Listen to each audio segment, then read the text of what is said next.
మంత్రులు, అధికారుల సమావేశంలో పవన్ కళ్యాణ్ చాలా కీలక వ్యాఖ్యలు చేశారు. అందరూ అనుకుంటున్నట్టుగా క్షేత్రస్థాయిలో పరిస్థితి ఉండడం లేదు. క్షేత్రస్థాయిలో ఉదాసీనంగా వ్యవహరిస్తున్నారు. అనుకున్న స్థాయిలో సంతృప్తి పొందడం లేదు. ప్రజల్లో అసంతృప్తి ఉంది. ఈ అసంతృప్తి తెలుగుదేశం కూటమి ప్రభుత్వానికి చెడ్డ పేరు తెస్తుందనే అభిప్రాయాన్ని పవన్ కళ్యాణ్ గుర్తించినట్టు అధికారులు, మంత్రుల సమావేశంలో ప్రస్తావించినట్టు రాజకీయ విశ్లేషకులు అంచనా వేస్తున్నారు. తెలుగుదేశం కూటమి ప్రభుత్వం అధికారంలోకి వచ్చింది చాలా హామీలను ఇచ్చి, ఆ హామీలు అమలు చేస్తామని పవన్ కళ్యాణ్ ఆ రోజు పూచి ఉంటానని మాట్లాడారు. కానీ అధికారంలోకి వచ్చిన తర్వాత ఒక్కొక్క పథకాన్ని నీరు గారుస్తూ వచ్చారు. ఈ పథకాలను నీరు గారుస్తున్న విషయాన్ని ప్రజలు గుర్తించకుండా, ప్రతిపక్షం ఆ అంశాలను లేవనెత్తకుండా ప్రతిపక్షం నోరు మూయించే ప్రయత్నం తెలుగుదేశం కూటమి ప్రభుత్వం చేస్తూ వచ్చింది. అందులో భాగంగానే జగన్మోహన్ రెడ్డిపై లిక్కర్ కేసులో ఇరికించే ప్రయత్నం చేశారు. ఆ లిక్కర్ ఎపిసోడ్ ముగుస్తుందన్న తరుణంలోనే మళ్ళీ తిరుపతి లడ్డు అంశాన్ని తెర మీదకి తీసుకొచ్చారు. ఇందులో కూడా వాస్తవం లేదు, ఇందులో కూడా కుట్ర ఉందని ప్రజలకు అర్థమైపోయిన నేపథ్యంలో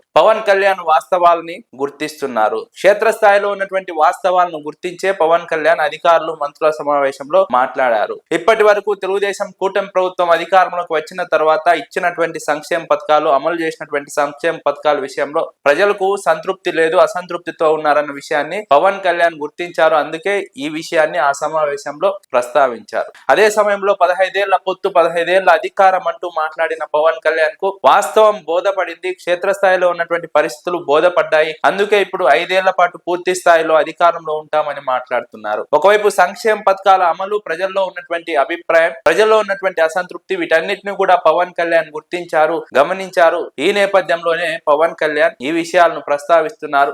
ఇన్నాళ్ళు తాను చెప్పినటువంటి 15 ఏళ్ల అధికారం, 15 ఏళ్ల పొత్తు గురించి మాట్లాడడం మానేశారు. వాస్తవాలు అర్థం అవడంతోనే పవన్ కళ్యాణ్ వైఖరిలో మార్పు వచ్చినట్టు విశ్లేషకులు అంచనా వేస్తున్నారు. తెలుగుదేశం కూటమి ప్రభుత్వంలో డిప్యూటీ ముఖ్యమంత్రిగా ఉన్నటువంటి పవన్ కళ్యాణ్ బహిరంగంగా ఈ అంశాలపై మాట్లాడడం చాలా ఆసక్తికర పరిణామం. తెలుగుదేశం కూటమి ప్రభుత్వానికి ప్రజల్లో అసంతృప్తి ఉండడానికి ఇంతకంటే ఉదాహరణ ఇంకొకటి అవసరం లేదని విశ్లేషకులు అభిప్రాయపడుతున్నారు. తెలుగుదేశం కూటమి ప్రభుత్వ పరిస్థితి ప్రజల్లో ఎలా ఉందో చెప్పడానికి పవన్ కళ్యాణ్ వ్యాఖ్యలు చాలు, ఎలాంటి సర్వేలు అవసరం లేదని విశ్లేషకులు అభిప్రాయపడుతున్నారు. పవన్ కళ్యాణ్ కు వాస్తవాలు అర్థమయ్యాయి, క్షేత్రస్థాయిలో ఉన్నటువంటి పరిస్థితులు అర్థమయ్యాయి. అందుకే పవన్ కళ్యాణ్ వాస్తవాలను గ్రహించి ఆ వాస్తవాలను ప్రస్తావించే ప్రయత్నం చేస్తున్నారు. కానీ చంద్రబాబు నాయుడు ఈ విషయాలను గుర్తించినప్పటికీ ఈ విషయాలను ప్రస్తావించడానికి మాత్రం వెనకాడుతున్నారు. ప్రస్తావించడానికి వెనకాడమే కాదు, ఈ అంశాల నుంచి డైవర్ట్ చేయడానికి తెలుగుదేశం కూటమి ప్రభుత్వం వ్యూహాత్మకంగా తిరుపతి లడ్డు అంశంలో పదే పదే ఎదురుదాడి చేసే ప్రయత్నం చేస్తోంది. అనేక అంశాలను ఇందులో చెప్పించే ప్రయత్నం చేస్తోంది. మొదట జంతువుల కొవ్వు అన్నారు, జంతువుల కొవ్వు లేదని సిబిఐ అధికారులు తేల్చి చెప్పడంతో,